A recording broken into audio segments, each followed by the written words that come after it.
तो केंद्रीय मंत्री राजधानी जयपुर पहुंच चुके हैं। सीएमआर में मुख्यमंत्री से भी मुलाकात होगी, लेकिन राज्यपाल के भाटिया भवन में फिलहाल संबोधित कर रहे सीधा रुख वहीं का। ड्राइवर के डैशबोर्ड पे ड्राइवर के सामने 10 किलोमीटर दूर का सिग्नल आपको ड्राइवर के सीधा उसकी सीट के सामने बीच में कोई फाटक आई फाटक से ड्राइवर के हिसाब से विसल बजानी चाहिए ताकि कोई गाड़ी आने जाने वाले लोग सावधान रह जाए। बाई चांस ड्राइवर भूल जाए कवच अपने आप फाटक आने से पहले सिटी में जाते हैं। बहुत ही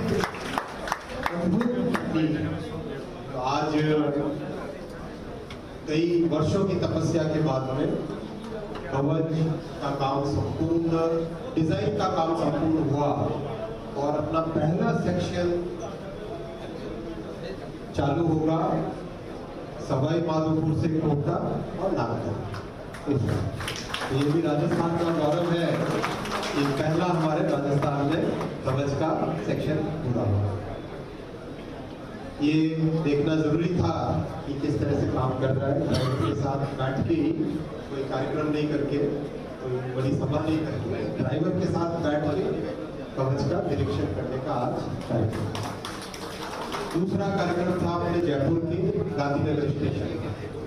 आप सब जानते हो मोदी जी ने कहा कि स्टेशन शहर के दोनों हिस्से को जोड़ने वाला बनना चाहिए, क्योंकि पुराने जमाने से जब से रेलवे का काम चालू हुआ तब से स्टेशन के दोनों तरफ शहर बस गए और दोनों तरफ शहर बसने के कारण कई बार स्टेशन के दोनों तरफ से लोगों को आने जाने में दिक्कत होती है।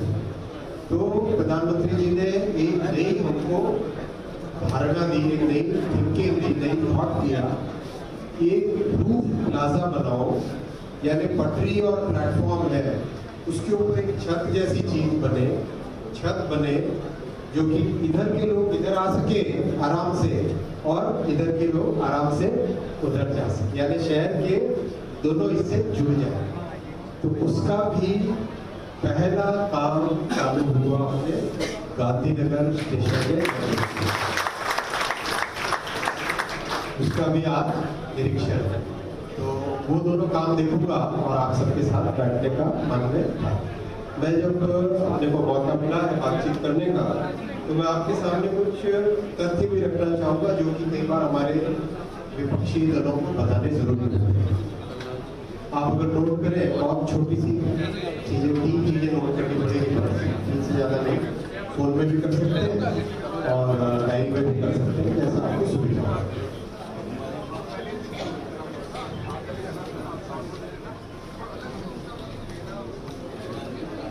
जब भी विपक्षी हमारे ऊपर कोई आरोप लगाए तो आप उनको एक बात जरूर याद दिलाना, और ये याद वो आरोप नहीं लगाए तो भी उनको जरूर दिलाना। कांग्रेस के समय यूपीए की जब सरकार थी दिल्ली में 10 वर्षों तक 2004 से 2014, तब राजस्थान जैसे बड़े प्रदेश, सीमावर्ती प्रदेश है, एनसीआर से जुड़ा हुआ प्रदेश है, राजधानी से जुड़ा हुआ प्रदेश है, इतना बड़ा प्रदेश है, इसको रेलवे के लिए क्या देते थे, रेलवे के बजट में क्या देते थे? मात्र 682 करोड़, मात्र 682। आज प्रधानमंत्री श्री नरेंद्र मोदी जी इस डबल इंजन की सरकार को रेलवे के विकास के लिए 9,960 करोड़ रुपए कहाँ याद करो 682 और कहाँ 9,960 करोड़।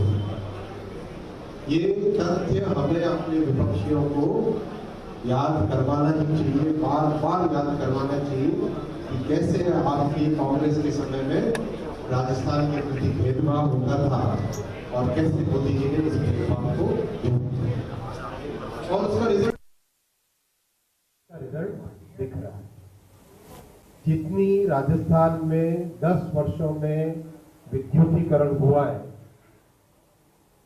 वो संख्या अगर आप देखो तो वो कांग्रेस के समय से 18 गुना अधिक है। 18 गुना, 1 गुना 2 गुना 3 गुना नहीं, 18 गुना अधिक है। कांग्रेस के समय में मात्र 27 किलोमीटर वर्ष के विद्युतीकरण होता था और अब 500 किलोमीटर प्रति वर्ष विद्युतीकरण रेलवे का राजस्थान में हो रहा है और बहुत जल्दी 100% विद्युतीकरण हो जाएगा कुछ ही महीनों में। नई पटरी बनाने की जो गति थी वो 2 गुने बढ़ी, 2 गुने। कांग्रेस के समय में 160 किलोमीटर नई पटरियां बनती थी, अब 374 किलोमीटर नई पटरियां इन 10 वर्षों में बनी और अब तो इतनी तेजी से पटरियां बन रही है, आप देश भर में याद बहुत अच्छा जानकारी आपको सुन के अच्छा लगेगा। पिछले वर्ष अपन ने पूरे देश में 5300 किलोमीटर नई पटरियां जोड़ी। 5300 किलोमीटर मतलब स्विट्जरलैंड देश है इतना बड़ा, अप्रभुत बहुत समृद्ध देश है, पूरे स्विट्जरलैंड में 5000 किलोमीटर है। मतलब स्विट्जरलैंड से ज्यादा पटरियां अपन ने भारत में 1 वर्ष में जोड़ दी। और राजस्थान में अपने कुल मिला के 51,800 करोड़ रुपए का रेलवे का इन्वेस्टमेंट हो रहा है। 51,814 करोड़ रुपए का, ये नंबर भी आप नोट करो और ध्यान रखना, जगह जगह अपने को कार्यकर्ताओं के माध्यम से, जहां भी मीडिया के माध्यम से समाज में सबके पास पहुंचे। कभी किसी ने सोचा नहीं था कि स्टेशन नए बनेंगे। मोदी जी ने टारगेट दिया और नए तरीके से काम करने का एक मार्गदर्शन दिया, तरीका सिखाया।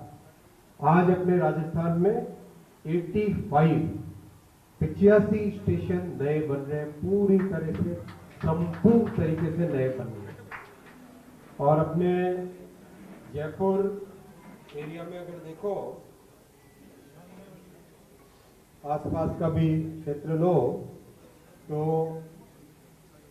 जयपुर में गांधीनगर स्टेशन बन रहा है, जयपुर जंक्शन बन रहा है और सांगानेर बन रहा है।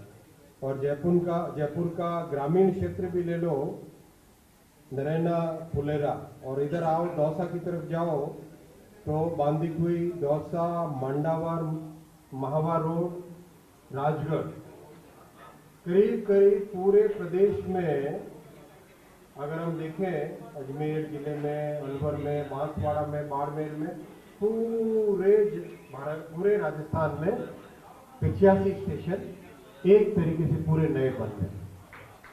और छोटे मोटे नहीं बन रहे हैं, ऐसा नहीं कि बिल्कुल जस्ट कांग्रेस की तरह रंग पोत दिया और कह दिया कि नया बन गया, ऐसा नहीं। एक एक स्टेशन पे अच्छा खासा इन्वेस्टमेंट हो रहा है।